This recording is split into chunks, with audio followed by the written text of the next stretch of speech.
Bismillahirrahmanirrahim. Assalamualaikum warahmatullahi wabarakatuh. Alhamdulillah, thumma alhamdulillah, nahmaduhu wa nasta'inuhu wa nasta'hdihi wa nastaghfiruhu wa natubu ilayh wa na'udzu bihi min shururi anfusina wa min sayyiati a'malina. May yahdihillahu fala mudilla lahu wa may yudlil fala hadiya lahu. وأشهد أن لا إله إلا الله وحده لا شريك له وأشهد أن سيدنا ومولانا محمدا عبده ورسوله الذي لا نبي ولا رسول بعده. أما بعد, hadirin wal hadirat jamaah salat zuhur yang mudah-mudahan selalu diberkahi dan dirahmati oleh Allah Subhanahu wa taala. Alhamdulillah, puja dan puji syukur patut dan bahkan wajib kita haturkan kehadirat Allah Subhanahu wa taala karena atas nikmat yang begitu luar biasa selalu dianugerahkan kepada kita. Salah satu nikmat itu kemudian bisa kita gunakan untuk bisa melaksanakan tugas dan kewajiban kita sebagai seorang muslim, menunaikan sholat zuhur baru saja tadi, dan kemudian dilanjutkan dengan kewajiban yang lain, yaitu menuntut ilmu agar ibadah kita sholat zuhur tadi dan juga ibadah-ibadah kita yang lain semuanya bisa berlandaskan dengan landasan-landasan ilmiah yang bersumber dari Al-Quran dan juga Sunnah Nabi Muhammad SAW. Nah, pada kesempatan kali ini kajian kita sedikit berbeda dengan kajian-kajian sebelumnya. Masih terkait fikih, hanya saja fikihnya fikih muamalah.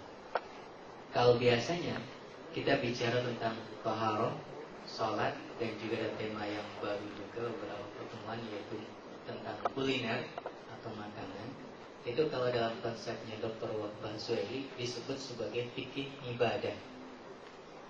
Jadi secara umum, walaupun nanti sistematika para penulis fikih itu berbeda-beda, tapi secara umum para ulama membagi fikih itu menjadi dua saja, yaitu ada yang disebut sebagai fikih ibadah dan satunya adalah fikih muamalah. Cuma dua itu saja fikih. Fikih ibadah dan fikih muamalah. Fikih ibadah ini fikih yang mengatur tata cara hukum hubungan antara manusia sebagai hamba dengan Allah Subhanahu wa taala sebagai Tuhannya yang harus disembahnya. Karena manusia dan juga jin, makhluk Allah Subhanahu wa taala yang diciptakan untuk hidup di muka bumi ini, tujuannya diciptakan hanya untuk beribadah. Wa ma khalaqtul jinna wal insa illa liya'budun. Hanya saja beribadahnya itu harus hanya kepada Allah Subhanahu wa taala, tidak boleh kepada yang lain. Ini yang pertama. Dan yang kedua, bukan sekedar hanya kepada Allah, sekaligus hanya dengan cara yang Allah Subhanahu wa taala kehendaki. Tidak boleh beribadah dengan caranya sendiri. Nah, intinya agama itu cuma dua itu, yaitu hanya beribadah kepada Allah dan teknis beribadahnya hanya dengan yang Allah Subhanahu wa taala kehendaki. Yang penjelasannya ada pada kitab-kitab fikih para ulama. Itu fikih ibadah. Yang nanti dalam pembahasan fikih ibadah ada pembahasan tentang taharah, sholat, zakat, puasa, yang hubungan kita dengan Allah Subhanahu wa taala itu semuanya. Nah, nanti di dalam pembahasan selain ibadah ada yang namanya muamalah, yaitu fikih atau hukum di dalam Islam yang mengatur hubungan antara satu manusia dengan saudaranya yang lain sesama manusia. Ini diatur juga hubungannya, interaksinya bagaimana, hukumnya bagaimana. Nah, itu semua diatur di dalam apa yang disebut dengan fikih muamalah. Ini kalau penjelasan secara ringkasnya cuma dua itu. Tetapi nanti dalam sistematika pembahasan ilmu fikih, para ulama berbeda-beda menuliskan sistematikanya. Ada yang membaginya menjadi tiga, misalnya Al-Imam Ibnu Abdin di dalam mazhab Hanafi bukan fikih muamalah dan ibadah saja. Ada satu namanya fikih uqubah. Apa itu uqubah? Hukuman, sanksi. Yaitu ketika hukum-hukum yang ada dalam muamalat atau dalam ibadah tadi terlanggar, tidak ditaati hukum-hukumnya, ada sanksi-sanksinya. Nah, itu sanksi-sanksi secara khusus ada dalam pembahasan namanya fikih uqubah. Walaupun di dalam ulama yang membaginya menjadi dua, muamalah dan ibadah, itu juga bisa dimasukkan ke dalam muamalah nantinya. Karena ada mufassalat, ya, kasus-kasus pidana maupun perdata yang nanti harus dihukum dan seterusnya, ada juga yang masuknya ke dalam muamalah. Intinya ini sistematika saja. Tapi kalau mau secara global, kalau muamalah itu hubungan antara manusia dengan manusia yang lain, bukan hubungan manusia dengan Allah Subhanahu wa taala. Walaupun tetap ada kaitannya dengan agama ini, artinya kita bermuamalah pun kalau sesuai dengan yang aturan Allah Subhanahu wa taala kehendaki, maka kita akan mendapatkan pahala jika kita niatkan dengan niat yang ikhlas lillahi ta'ala itu. Ini muamalah. Jadi salah satu di antara unsur-unsur fikih atau sub-sub di dalam fikih. Sedangkan makna secara bahasanya, yang namanya muamalah itu dari kata amala yu'amilu muamalatan, intinya secara bahasa maknanya berinteraksi, berhubungan. Makanya ada beberapa orang yang kadang-kadang menggunakan kata berhubungan, berinteraksi, bersosialisasi dengan menggunakan kata ini ketika bermuamalah dengan sesama manusia dan seterusnya gitu ya. Nah, itu artinya berhubungan, bersosialisasi, berinteraksi antara satu manusia dengan manusia yang lain. Secara bahasa demikian. Tetapi kemudian walaupun fikih muamalah itu maknanya adalah interaksi secara bahasa, dia dimaknai secara khusus. Kalau bahasa Indonesia biasa ada istilah peorasi, dia mengalami penyempitan makna. Awalnya hanya hubungan saja, tidak khusus berbicara tentang harta atau ekonomi. Makanya Ibnu Abdul juga membagi yang namanya muamalah itu di dalamnya ada fikih pernikahan, masuknya muamalah. Kenapa? Nikah hubungan antara manusia dengan manusia, laki-laki dan perempuan, ayah dengan ibu, orang tua dengan anak, anak dengan orang tua dan seterusnya. Ada aturannya dan itu muamalah maksudnya. Kemudian mukhasamat antara hakim dengan terdakwa atau dengan saksi dan seterusnya, itu juga muamalah sama manusia. Tetapi nanti dalam kajian berikutnya ulama fikih kemudian memetakan lagi menjadi lebih banyak. Nanti khusus tentang pidana seperti itu ada istilah murafaat gitu. Kemudian kalau yang terkait nikah, keluarga dan seterusnya ada istilah fikih al-ahwal asy-syakhsiyah. Ada pembagiannya tersendiri. Sedangkan muamalat kemudian maknanya bukan lagi itu, tapi muamalat lebih spesifik, lebih rinci, ya, hanya berbicara tentang uang atau harta atau ekonomi. Maka kemudian para ulama ketika bicara muamalat, maknanya adalah al-muamalat al-maliyah, ya, muamalat yang sifatnya terhadap mal atau terhadap harta. Maka ketika ada orang mengatakan fikih muamalat, langsung maksudnya adalah dia tentang harta itu.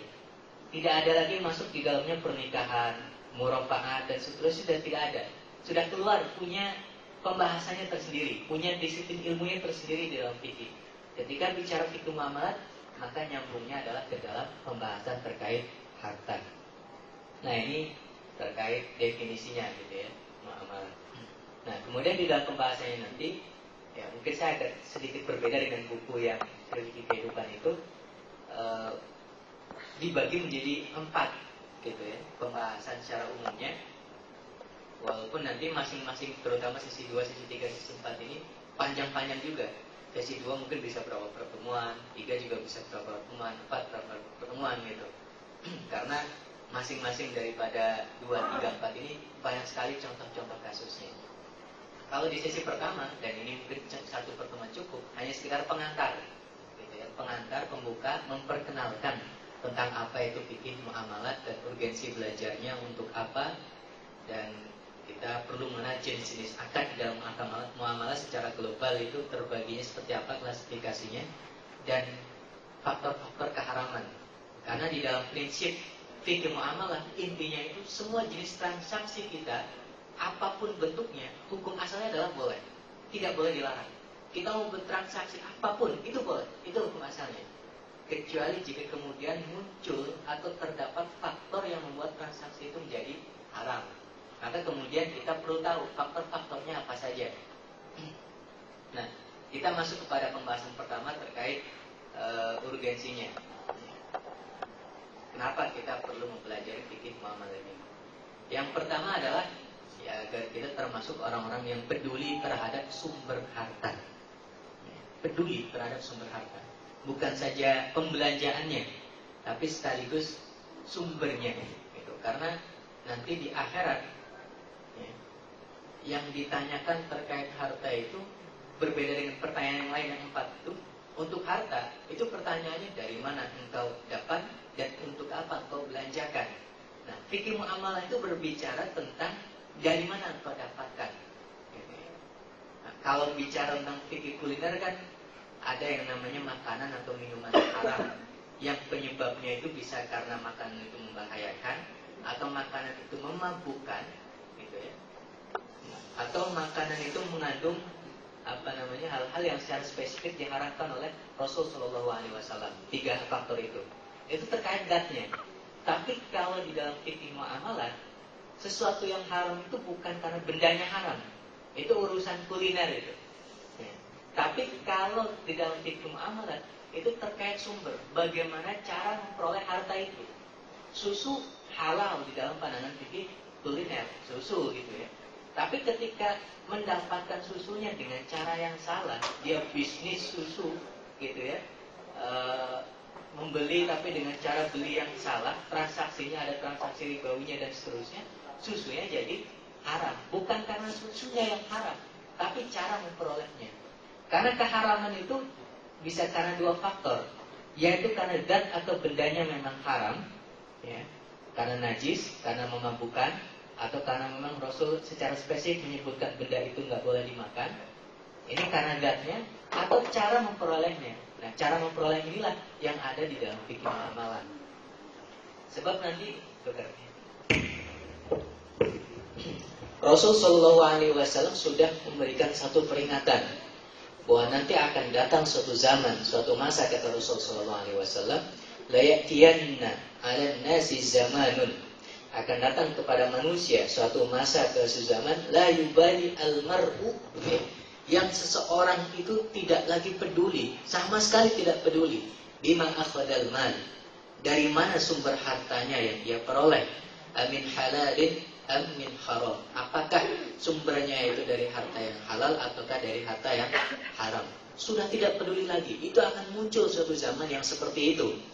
Entah zaman sekarang sudah seperti itu atau belum, gitu ya. Ya, kita yang bisa menjawabnya, bisa menyaksikan bagaimana di TV, di media sosial dan seterusnya orang dengan mudah, gitu ya. Ya. Masing-masing kita bisa menjawabnya. Informasi bisa kita baca dan seterusnya. Yang jelas ada, entah ada atau banyak, gitu ya. Pengalamannya berbeda-beda. Mungkin pernah lihat orang yang sudah tidak lagi peduli, gitu ya, dengan sumber hartanya. Malah kadang-kadang ada satu ungkapan di antara mereka yang mengatakan, apalagi yang halal, yang haram saja susah, gitu. Yang haram itu konsekuensinya bisa diamuk masa, dibakar dan seterusnya. Apalagi kalau haramnya haram yang kecil-kecilan, gitu ya. Cuma maling ayam, gitu ya. Yang malingnya bermiliar-miliar malah penjaranya nikmat, gampang, ada fasilitas macam-macam. Ini cuma maling ayam yang dosanya lebih kecil, gitu ya. Kerugiannya juga ya mungkin yang diambil dari ayam itu salah satunya di antara semua ayam itu. Tapi kalau ketahuan masyarakat, yang namanya hukum, ya main hakim sendiri itu lebih berbahaya kadang. Nah, itu yang haram saja susah, gitu. Logikanya seperti itu. Padahal Allah SWT sudah tegas menyatakan bahwa rezeki manusia itu sudah jelas. Bagiannya di dunia itu berapa, itu sudah jelas. Tinggal dijemput saja. Dia memang menjemput sih, benar. Cuma menjemput dengan cara yang haram, dengan cara yang salah. Itu memang rezekinya, gitu. Kadang-kadang kalau rezekinya dapat. Cuma rezeki yang haram. Tapi kalau pas rezekinya didapat orang, digebukin orang, itu juga rezeki juga sebenarnya. Karena rezeki itu tidak selalu dalam bentuk yang haram atau halal saja, gitu ya. Nah, ini kita penting agar termasuk menjadi orang yang peduli terhadap harta, terkait sumbernya, terkait cara memperolehnya, ya, maka kita harus tahu fikih muamalah. Agar jangan sampai kita dapat sesuatu ternyata tidak boleh ya yang seperti ini. Karena di tengah-tengah kehidupan kita banyak berbagai macam jenis transaksi, khawatirnya itu tidak diperbolehkan. Kita kan biasa arisan, biasa kredit atau biasa macam-macam gitu. Nah, kira-kira kredit kita, arisan kita ada nggak hal-hal yang dilarang begitu? Maka kita harus termasuk yang peduli terhadap sumber harta. Kemudian, kenapa juga kita perlu mempelajari fikih muamalah? Masih terkait kepedulian sebenarnya, tetapi lebih spesifik lagi, yaitu di dalam fikih muamalah nanti akan lebih jelas dipetakan secara tegas mana akad-akad yang diperbolehkan dan mana akad-akad yang dilarang. Kadang-kadang bedanya tipis antara akad yang diperbolehkan dengan akad yang dilarang. Maka yang tipis ini harus benar-benar kita kenali. Yang tipis ini harus benar-benar kita ketahui secara detail. Contoh tipisnya bagaimana? Ya seperti akad kredit, gitu ya. Dalam pandangan orang yang mungkin belum belajar fikih muamalah, antara orang yang memberikan hutang, yang hutang itu dengan catatan ada bunganya, dengan orang yang membeli secara kredit, mirip sekali. Gitu. Yang kredit misalnya kalau beli kontan sekian, tapi kalau beli kredit maka dia akan nambah sekian juta atau sekian ratus ribu tergantung bedanya apa. Nah, tambahan ini hampir-hampir mirip ketika dibayarkan secara kredit, dicicil seperti itu, ya seperti tambahan juga sama gitu. Kemudian kenapa yang ini diharamkan? Yaitu ketika ada orang ngutang, kamu ngutangnya berapa lama? 1 tahun. Ya udah 1 tahun per bulannya kamu tambahin 2% ya, 1% ya. Jatuhnya nanti sama gitu. Bagi pandangan orang-orang awam ya, yang nggak tahu, belum belajar muamalah, itu hampir-hampir tidak ada bedanya.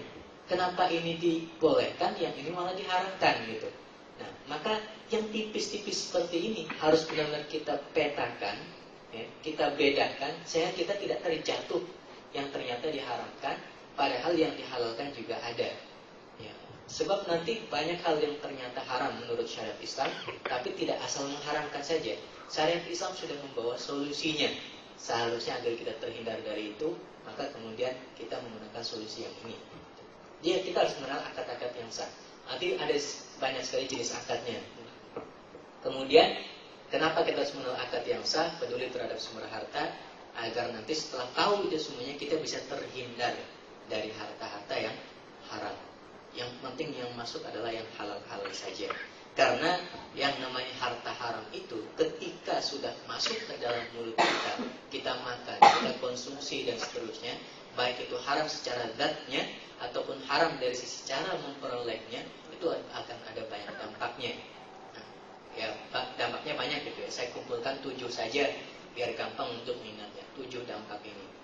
Nah, dampak yang pertama adalah itu sama saja kita menjadi pengikut setan. Kita kan sering mengejek-ngejek setan gitu ya. Setan loh gitu. Jadi untuk membuli orang lain gitu. Nah, padahal bisa jadi kita termasuk yang mengikuti langkah-langkah mereka. Karena Allah Subhanahu wa taala dalam salah satu ayatnya sudah mengatakan, "Ya ayyuhan nas, kulu mimma fil ardi halalan thayyiban." Kita diminta oleh Allah, dituntut oleh Allah untuk memakan itu yang halal, yang thayyib saja. Tidak boleh yang lain. Nah, kalau kok kita makan yang lain, yaitu memakan harta dengan cara memperoleh yang diharamkan dari sisi transaksinya atau cara perolehannya, maka itu sama seperti ittiba khutuwati syaitan, dan itu dilarang dalam ayat ini. Wala tattabi'u khutuwati syaitan innahu lakum aduwwum mubin. Jangan kalian ikuti langkah-langkah setan, karena mereka itu, setan itu benar-benar merupakan musuh yang nyata bagimu. Musuh iya, tetapi kadang-kadang tanpa sadar ada beberapa manusia yang kemudian mau jadi makmumnya setan gitu ya. Makmuman kepada setan, kemudian setan takbir ikut takbir, setan ruku ikut ruku dan seterusnya. Nurut sekali dengan yang namanya setan. Walaupun dia tidak merasakan, bahkan sering mengejek setan itu. Tapi karena memang tidak tahu transaksi yang mana yang halal dan mana yang haram, secara tidak sadar setan juga akhirnya diikuti. Ittiba khutuwati syaitan itu. Nah, kemudian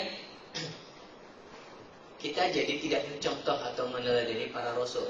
Karena rasul dan mereka orang yang pertama diperintahkan oleh Allah Subhanahu wa taala sebelum mereka mendakwahkan perintah itu kepada yang lain, itu sudah diminta oleh Allah. Ya ayyuhar rusul kulu minat thayyibat wa'malu shalihan inni bima ta'maluna alim. Kata Allah kepada para rasul, kepada para nabi itu, kulu minat thayyibat, yang dimakan oleh kalian, makanlah yang halal-halal saja, yang thayyib-thayyib saja. Kerjakanlah yang saleh-saleh saja. Karena saya, kata Allah Subhanahu wa taala, dengan apa yang kalian kerjakan itu sangat amat tahu. Jangan sampai sekalipun sekecil pun memakan harta yang haram. Ini Rasul. Nah, kata Rasul sallallahu alaihi wasallam, "Innallaha amara al-mu'minin bima amara bihi ar-rusul." Allah itu memerintahkan kepada orang-orang mukmin dengan perintah yang sudah diperintahkan terlebih dahulu kepada para rasul, kepada para nabi. Nah, ketika para nabi diperintahkan seperti ini, artinya juga sama. Itu diperintahkan juga kepada para mukminin atau kepada para pengikutnya. Kemudian memakan harta haram itu ciri khas mayoritas orang-orang Yahudi. Ada sebagian Yahudi yang memang berusaha menghindar dari harta-harta yang haram. Tapi mayoritasnya, sebagaimana disebutkan oleh Al-Quran, mereka terbiasa memakan harta yang haram. Itu disebutkan dalam salah satu ayat Al-Quran juga, وَتَرَى كَثِيرًا مِنْهُمْ يُسَارِعُونَ فِي الْإِثْمِ وَالْعُدْوَانِ وَأَكْلِهِمُ السُّحْتَ لَبِئْسَ مَا كَانُوا يَعْمَلُونَ. Mereka orang-orang Yahudi itu terbiasa atau bahkan berlomba-lomba, ya, cepat-cepat untuk melakukan yang namanya dosa, al-udwan, permusuhan, وَأَكْلِهِمْ, dan mereka selalu berlomba-lomba di dalam makan asud, harta haram. لَبِئْسَ مَا كَانُوا يَعْمَلُونَ. Sungguh jelek sekali, ya, biadab sekali apa yang mereka kerjakan.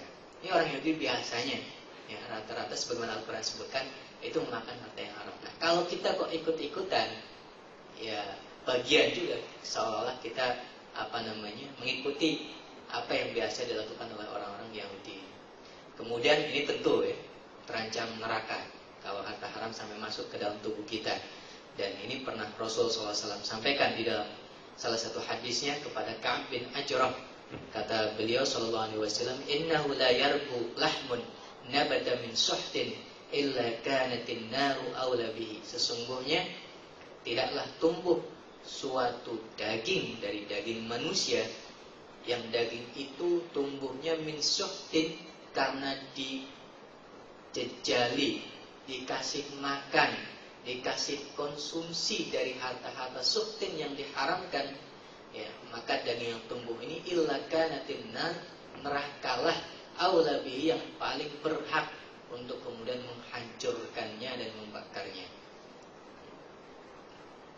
Kemudian yang ke 2, 3, 4, 5 penghalang doa terkabul, ya, ketika ada makanan haram masuk kepada orang yang berdoa kepada Allah Subhanahu wa taala dan dia merasa kok nggak dikabul-kabulkan, mungkin yang perlu dievaluasi adalah apakah ada makanan haram masuk ke dalam mulut kita atau tidak. Karena Rasulullah SAW sudah mengatakan ada seorang laki-laki, gitu ya, yang dia berdoa terus kepada Allah Subhanahu wa taala, tetapi hartanya dari harta yang haram, makanannya, atau bahkan pakaiannya juga haram, minumannya haram, termasuk apa yang dia peroleh semuanya haram. Kata Rasul, fa anna yustajabu lah, bagaimana mungkin doanya akan dikabulkan oleh Allah Subhanahu wa taala. Kemudian kemunduran umat, ini terkait praktek riba, ya, karena di dalam muamalah nanti ada salah satu faktor yang membuat transaksi menjadi haram adalah karena transaksinya ribawi. Kata Rasul SAW, idza tabaya'tum bil 'ainah wa akhadtum adnabal baqar wa taraktumul jihad sallallahu alaikum dullan la yanzi'uhu hatta tarji'u ila dinikum. Kata Rasul dalam hadis Abu Dawud radhiyallahu anhu, jika kalian masih, ya, selalu melaksanakan transaksi yang sifatnya ribawi, yaitu dengan salah satu bentuknya adalah bai'ul 'ainah, ya, jual beli yang namanya jual beli 'ainah, transaksi ribawi ini, kemudian juga masih tunduk atau selalu mengagungkan harta benda berupa peternakan, adnabal baqar, wa taraktumul jihad, dan kalian malah meninggalkan jihad, memperjuangkan agama Allah Subhanahu wa taala, sallallahu alaikum dullan, maka Allah akan menampakkan kehinaan, menimpakan dullan itu kerendahan, ya, kemunduran salah satunya kepada umat yang melaksanakan bai'ur riba atau jual beli yang ada transaksi ribawi itu. Nah, kalau masih saja tidak ditinggalkan yang seperti itu, wajar jika umat Islam diberikan oleh Allah Subhanahu wa taala dullan itu, kemunduran di berbagai macam sisi, gitu ya. Maka solusi agar umat Islam maju, ya, mungkin teorinya banyak. Kita harus belajar ilmu humaniora, ilmu fisika, kimia, dan seterusnya banyak agar kita menjadi bangsa yang maju. Tapi yang ini, yang sederhana ini, kita tinggalkan transaksi-transaksi ribawi yang diharamkan oleh Allah Subhanahu wa taala, kadang-kadang tidak menjadi teori, gitu ya. Kalau ingin maju, sederhananya, walaupun itu juga bagus menjadi sebuah kemajuan umat, kita harus belajar segalanya, tapi ini juga menjadi ancaman Allah Subhanahu wa taala. Kalau sampai ribawi itu masih kalian laksanakan, Allah akan turunkan kemunduran umat itu. Maka kalau umat Islam sekarang mundur misalnya, barangkali ribawi masih melekat dalam tubuh umat. Gitu. Maka harus tahu benar-benar mana transaksi yang terbebas dari ribawi dan transaksi yang kemudian ada ribawinya agar bisa dipisahkan. Kemudian yang selanjutnya adalah pengundang turunnya adab. Karena Rasul SAW dalam salah satu sabdanya yang diriwayatkan oleh Imam Al-Hakim dan disahihkan oleh para ulama ahli hadis termasuk Imam Hakim itu, Rasul pernah bersabda, "Idza dhahara zina war riba." Jika yang namanya perzinaan itu sudah merajalela, gitu ya. War riba, dan juga riba juga sudah merajalela fi qaryatin, di sebuah komunitas, di sebuah wilayah, di sebuah kampung, di sebuah desa, di sebuah negara misalnya, faqad ahallu bi anfusihim kitabullah azza wa jalla. Maka ini bukan kitabullah, adabullah sebenarnya.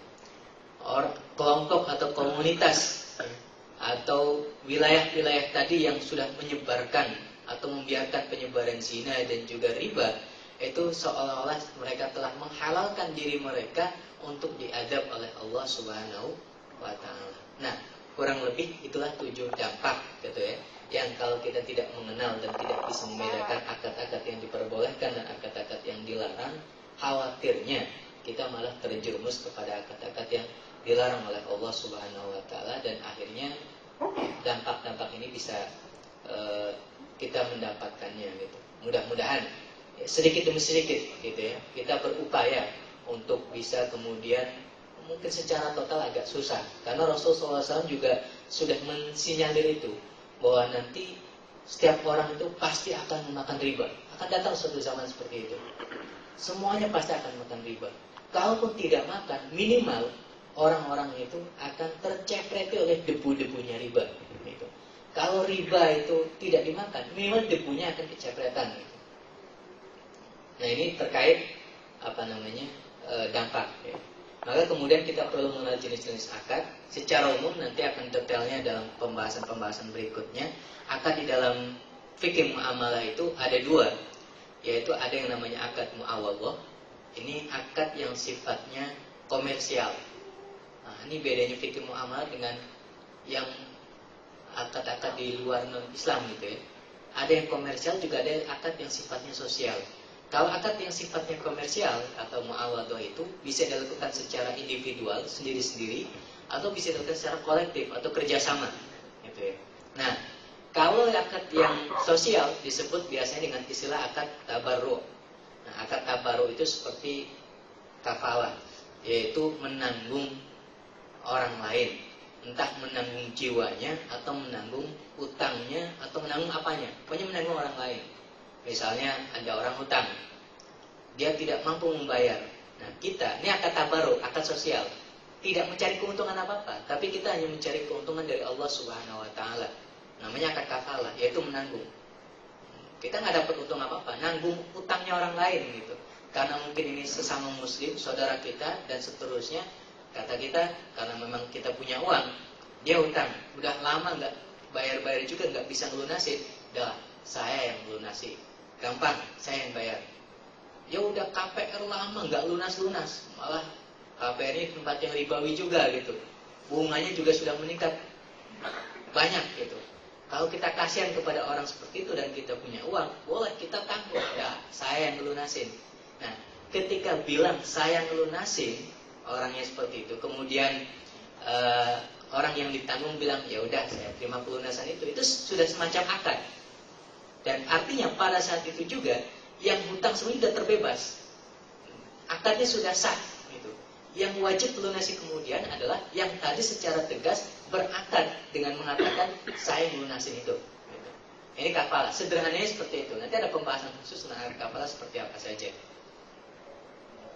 Bahkan ada juga kafalah yang sifatnya jiwa, bukan harta gitu. Dulu pernah ada satu kisah di zaman, ada yang meriwayatkan zaman Umar, ada juga diriwayatkan setelah zaman para sahabat gitu. Yaitu ketika ada orang sebenarnya dalam kondisi marah gitu ya, dia tidak niat membunuh gitu, dia jauh dari suatu tempat datang ke daerah yang dekat-dekat Madinah itu, kemudian melihat ontanya itu dibunuh ya, oleh ontanya tidak dibunuh, tapi onta ini kemudian masuk ke wilayah orang lain gitu. Sama orang tua ini kemudian marah yang wilayah tersebut itu diganggu oleh onta yang baru datang dari luar itu. Akhirnya dibunuh sama orang tua. Nah, ketika orang tuanya ketahuan dia membunuh ontanya, kalau dia pendatang gitu, akhirnya terpaksa orang tua yang bunuh ontanya itu kemudian dibunuh, marah gitu, karena dia nggak punya harta selain onta tersebut. Nah, kemudian karena ada pembunuhan itu, anaknya nuntut kepada khalifah agar pembunuh ini dikisos. Nah, dan pembunuhnya mengaku, ya saya ngaku, kenapa membunuh? Saya dalam kondisi marah dan seterusnya, saya nggak punya harta lain kecuali onta itu, yang dibunuh gitu. Akhirnya setelah mengaku, oke, kalau mengaku kamu harus dikisos. Dia terima, ya, saya terima, saya dikisos, silahkan.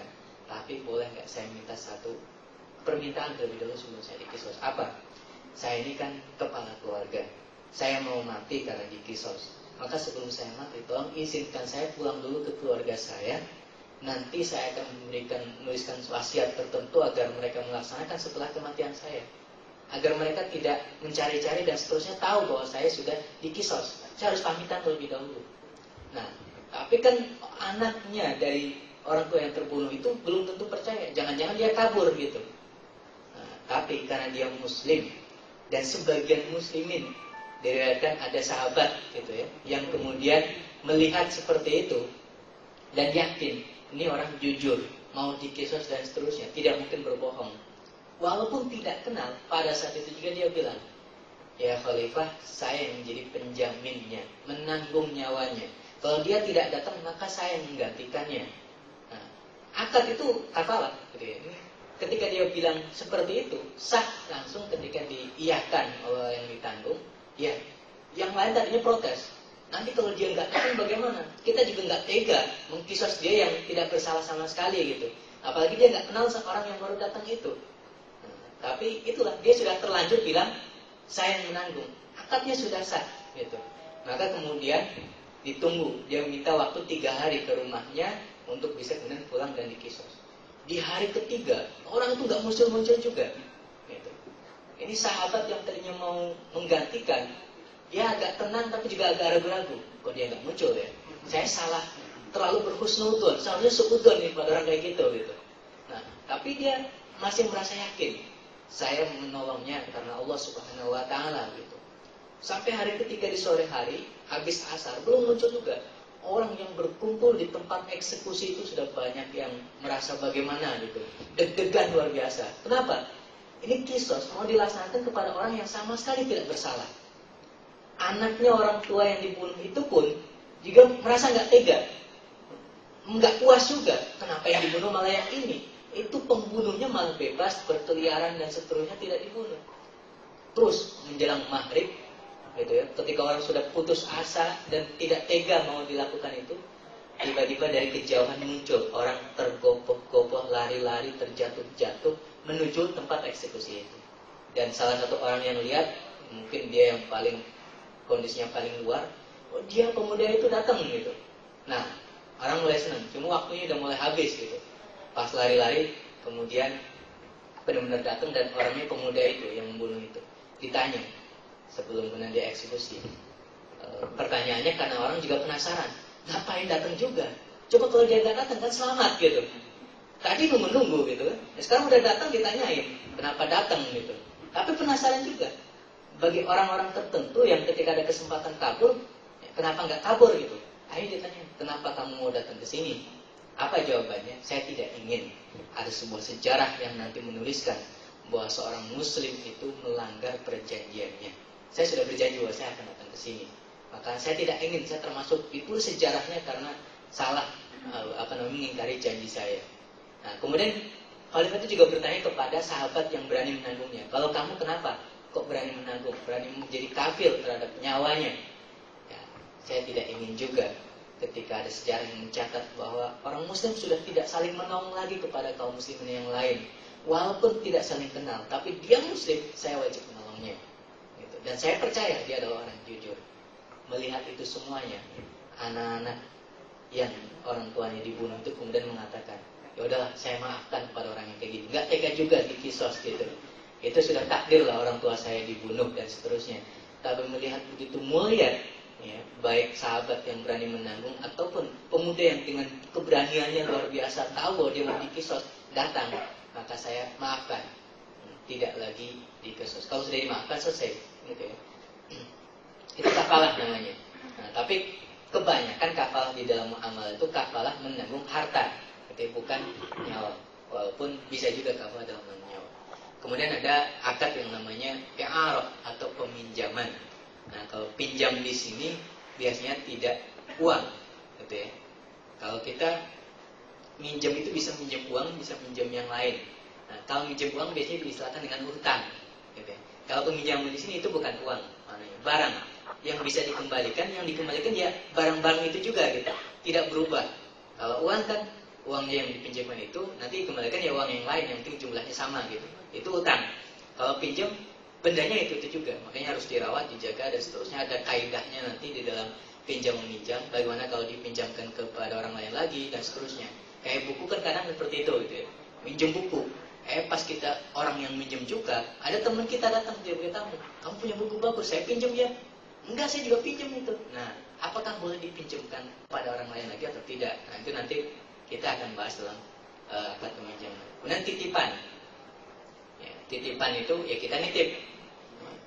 Nah, terkait titipan ini kadang-kadang bahasa kita di Indonesia ada yang menyebutkan dengan menitip, tapi secara hakikat itu bukan nitip. Seperti di beberapa tempat kan ada tempat penitipan motor, gitu ya. Itu nitip bukan? Namanya nitip, gitu ya. Tapi kenapa membayar gitu? Bahwa nitip itu akadnya tabaruk, akad sosial, tidak mencari keuntungan profit finansial, gitu ya. Tabaruk, akad sosial. Nah, namanya nitip, ya nggak boleh mencari keuntungan gitu. Maka ketika nitip, ya sudah. Ketika diambil, ya silahkan gitu. Tapi kan nggak ada. Nah, penitipan yang ada di kita ini secara bahasa disebut nitip, tapi secara hakikatnya akad tersebut bukan nitip, tapi apa? Sewa menyewa maksudnya. Yaitu seseorang yang menyewa tempat, dia punya motor, gitu ya. Mau cari tempat parkir sendiri, kantornya tidak menyediakan. Ya udah, akhirnya dari tempat parkir orang lain, gitu. Entah di jauh dari kantornya atau di mana. Dia sih bilangnya nitip ya, gitu. Tapi pas mau pulang, dia udah di depan. 5.000 Pak, 2 jam kan, gitu. Itu kalau yang murahan gitu. Kalau yang agak mahalan 2 jam, ada yang mungkin bisa lebih dari 5.000, 10.000. Itu kalau motor, mobil lebih besar lagi gitu. Saya kan cuma nitip gitu. Kok nitip dimintai bayaran? Nah, ini beda Pak, ini tempat penitipan yang berbayar gitu. Nah, itu titipan. Itu akadnya tabaruk sosial gitu ya. Nah, tidak ada berbayar. Kalau berbayar, maka itu disebut sebagai akad ijarah. Kemudian ada luqotoh. Luqotoh itu kita menemukan barang. Biasanya yang sering itu menemukan dompet kalau zaman sekarang gitu ya. Kalau zaman dulu beda. Bisa menemukan anak hilang juga bisa gitu. Nah, menemukan dompet ini kalau zaman kita sekarang yang menemukan yang berhak gitu. Dalam Islam enggak. Itu tuh bukan hak kita. Walaupun kita yang menemukan, ya harus dikembalikan kepada yang punya. Gitu. Bukan hak kita, walaupun kita sudah tengok-tengok. Ada yang lihat ini, nah, kanan kiri. Ternyata pas diambil ada yang narik. Ternyata tipuan gitu. Ada yang nyuting lagi. Diupload sebar. Nah, ini luqotoh atau barang temuan itu adalah ketika kita di jalan atau di mana menemukan sesuatu, apakah kemudian kita wajib mengambilnya atau tidak? Nanti para ulama juga berbeda pendapat. Ada yang mengatakan kalau memang kita merasa yakin dirinya amanah, harus diambil. Kenapa? Takut ada orang lain yang gak amanah lewat juga di depan itu. Nanti malah dimanfaatkan oleh orang yang gak amanah itu. Tapi kalau juga curiga kepada dirinya, saya ini gak amanah. Kalau pas buka jumlahnya kecil, mungkin saya amanah. Tapi kalau pas dibuka jumlahnya lumayan, biasanya saya akan berperang dulu. Ambil gak, ambil gak, ambil gak. Masa sih nyimpen doang dikembalikan lagi, rugi dong. Paling kalau nyimpen doang, ada harapan sedikit. Mudah-mudahan ketika saya dikembalikan minimal ada persentase berapa lah. Nah, ini akad tabaruk tidak mengenal itu. Kita cuma menolong orang. Ini orang pasti yang kehilangan, lagi bingung di rumah, KTP-nya hilang, SIM-nya hilang, STNK hilang, BPKB kalau ada di dompet misalnya gitu ya, ikut hilang. Pokoknya semuanya gitu. Sertifikat tanah misalnya masuk itu juga. Kalau dompetnya gede gitu, hilang. Orang lagi ketakutan. Dia merasakan saya menemukan berhak ini gitu. Nggak boleh, harus dikembalikan kepada yang punya. Walaupun yang ditemukan adalah cuma Rp1.000 gitu. Makanya kalau Rp1.000, kalau berani gitu ya untuk mengembalikan. Tapi kalau enggak, saya nggak mungkin mengembalikan 1.000 ini. Kenapa? Males juga nyarinya. 1.000 gitu. Nggak usah diambil, nggak usah diambil. Atau kalau mau ngambil silahkan masukkan kepada sodako macam-macam, kaleng atau apa tromol yang lewat di masjid, niatkan bukan untuk pahala kita, orang itu gitu. Nanti kalau ada yang nyari tiba-tiba pas di jalan, Pak kamu lewat sini tadi kan, ya 1.000 enggak? Nah, kok tahu saya lewat sih gitu? Tadi saya naruh 1.000 itu gitu. Oh ngetes gitu. Tadi sudah saya masukin itu, diganti, wajib diganti. Kecuali kalau kemudian dia bilang, saya ikhlas, alhamdulillah kalau sudah masukin situ gitu. Itu nggak wajib diganti. Itu namanya lukoto. Kemudian hibah. Hibah juga bagian daripada akad yang sifatnya tabaruk gitu ya. Kita cuma memberikan kepada orang lain apa yang kita punya. Semacam hadiah juga, kurang lebih sama maknanya. Ya. Maka yang namanya hibah atau hadiah ini akadnya tabaruk, sosial. Kita tidak berharap ada keuntungan yang bisa kita ambil, tapi kita berharap profitnya profit akhirat gitu. Mudah-mudahan Allah SWT dengan kita menghibahkan sesuatu, ada pahala yang membuat kita ya nanti memperberat timbangan kebaikan kita di akhirat gitu. Kemudian waris, wakaf, ini juga akadnya sifatnya tabaruk gitu ya. Kita punya, kalau dulu Utsman bin Affan gitu ya, punya sumur. Tadinya sumurnya punya Yahudi, oleh orang Yahudi dimanfaatkan. Kebetulan semua sumur itu kering, cuma sumurnya dia doang yang ada airnya. Kaum muslimin berbondong-bondong ngambil dari situ. Kata Yahudi, nggak boleh asal ambil, bayar berapa ember tuh. Utsman bin Affan lihat itu sedih. Masa cuma air doang bayar gitu? Ya kalau galon bisa bayar, itu sumur gitu. Padahal Allah Subhanahu Wa Taala yang memberikannya. Kemudian kata Utsman bin Affan, itu saya beli, mau nggak? Dia nggak mau, asetnya gitu ya. Tiap hari lumayan ada pemasukan, orang dari mana-mana datang untuk ngambil dan membeli airnya. Tapi kemudian kata orang Yahudi itu, kalau kamu mau membelinya dengan harga 2 kali lipat, saya jual. Dikiranya orang Yahudi, nggak mungkin gitu ya. Tapi Utsman punya uang, 2 kali lipat, siap, bayar itu. Tapi baru dapat setengahnya, dijual setengahnya. Baru kemudian pas dia butuh uang lagi, udahlah tanggung setengahnya, ambil lagi gitu. Saya bingung ngitungnya juga gitu. Itu ada yang ngambil katanya dari Utsman. Pas setiap orang ngambil lagi, enggak, saya diperintahkan Utsman. Ngambil lagi diperintahkan Utsman gitu. Saya bingung yang mau beli yang mana gitu. Akhirnya dibelikan semuanya gitu, setengahnya lagi. Nah setelah jadi milik Utsman nggak kayak Yahudi tadi suruh bayar. Semuanya kaum muslim ngambil di sini gratis, ambil sepuasnya gitu. Ini saya wakafkan untuk kaum muslimin beserta kebun yang ada di dekat sumur tersebut. Nah, ini sumur Raumah namanya. Nah, kemudian setelah diwakafkan seperti itu, dari abad ke abad, dari zaman ke zaman, yang diwakafkan harus dijaga. Nah, para khalifah berikutnya itu menjaga dengan sangat amat bagus, luar biasa sekali. Sampai hari ini, wakafnya kemudian masih terjaga. Nah, sekarang kerajaan Saudi Arabia yang kemudian menjaga wakaf tersebut. Dibikinlah rekening, tapi namanya Utsman bin Affan. Orangnya udah nggak ada, 1400 tahun yang lalu gitu. Tetapi ada rekeningnya, namanya Utsman bin Affan. Isinya luar biasa, karena dari wakaf itu kemudian dijadikan sebagai berbagai macam investasi gitu ya. Ada hotel macam-macam dan menghasilkan terus-menerus ya, sekian persen untuk ini, beasiswa macam-macam itu. Kalau yang muawadhah yang sifatnya transaksional, mencari keuntungan finansial, nah itu bisa individual seperti jual beli, kredit, salam, istisna, simsar, urwun, ijarah, musayadah, atau juga bisa kerjasama, gitu. Mudharabah, musyaroah, musaqat, syirkah, syubhah, wakalah, iwalah. Nah itu nanti istilah-istilah bisa kita detailkan ketika membahas satu persatu dalam masing-masing pertemuan. Ini muawadhah. Ini menurut akad-akad yang sifatnya komersial gitu ya, mencari keuntungan dan halal. Yang penting akadnya benar. Jangan sampai ada faktor-faktor yang membuat akad tersebut menjadi haram. Nah, terus kalau prinsip dasar muamal adalah semuanya halal kecuali yang diharamkan oleh Allah Subhanahu wa taala, faktor yang membuat haram itu apa saja? Ya. Intinya ada 3 faktor. Ada beberapa orang yang ulama juga menyebutkan menjadi 5 gitu.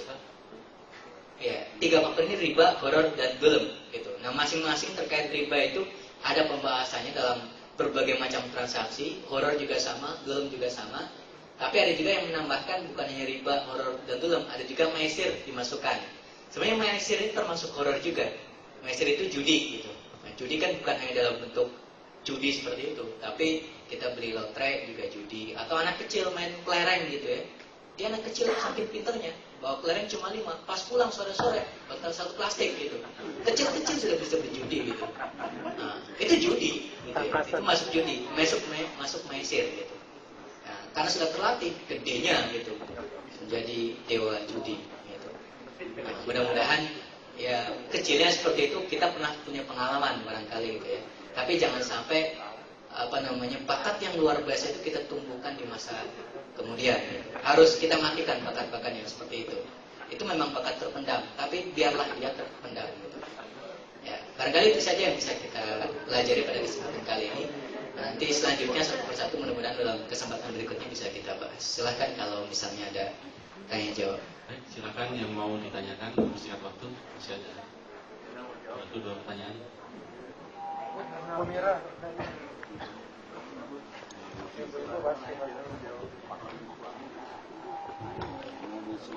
Assalamualaikum Ustaz.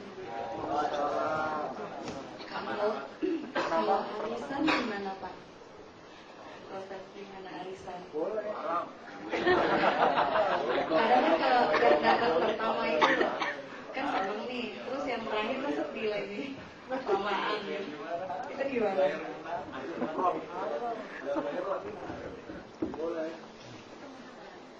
Ada sebagian kecil ulama, dan kecil aja, ada yang memang mengatakan itu tidak boleh, mengharamkan gitu ya, sebagian kecil ya, karena alasannya itu akadnya kita nyebutnya arisan gitu ya, tapi dalam hakikatnya itu kan seperti hutang, yaitu ketika kita memberikan hutang kepada orang yang dapat pertama kali itu gitu ya, nanti secara berangsur tiap bulan dia akan melunasinya tiap bulan.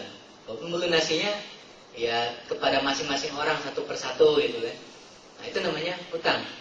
Nah, ketika yang namanya hutang seperti itu, transaksi penukaran uang dengan uang kok dilakukan tidak secara kontan pada saat itu juga ada unsur ribawinya di situ gitu. Tapi ini sebagian kecil saja, sebagian kecil ulama. Tapi mayoritas ulama membolehkan apa yang disebut sebagai hutang tersebut tidak ada masalah gitu, tidak disebut sebagai riba dan seterusnya. Yang penting harus hati-hati ketika misalnya memang ada beberapa ulama yang memberikan fatwa gitu ya. Walaupun saya masih sebagai tindakan hati-hati tidak 100% sepakat dengan ini, cuma tidak ada masalah kalau kita praktekkan, yaitu ketika kita dapat arisan, jangan sampai ketika arisan biasanya ada makan-makan gitu ya. Uang makan-makan ini kalau bisa ada uang khususnya gitu. Uang arisan sendiri, uang konsumsi sendiri gitu. Sebab nanti ada beberapa ulama yang ketika uang konsumsinya kok dari orang yang dapat gitu ya, dan tidak ada khusus uang konsumsi, itu khawatir masuk kepada riba juga. Apa ribanya?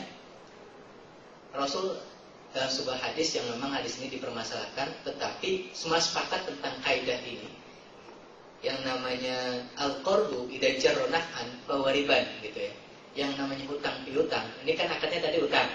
Kok ada manfaat yang diambil oleh orang yang memberikan hutang, maka itu riba. Nah, manfaat di sini apa? Yaitu ketika orang yang memberikan hutang, orang yang dapatnya nanti urutannya kedua, ketiga, dan seterusnya, kan artinya mengutangi kepada orang yang pertama.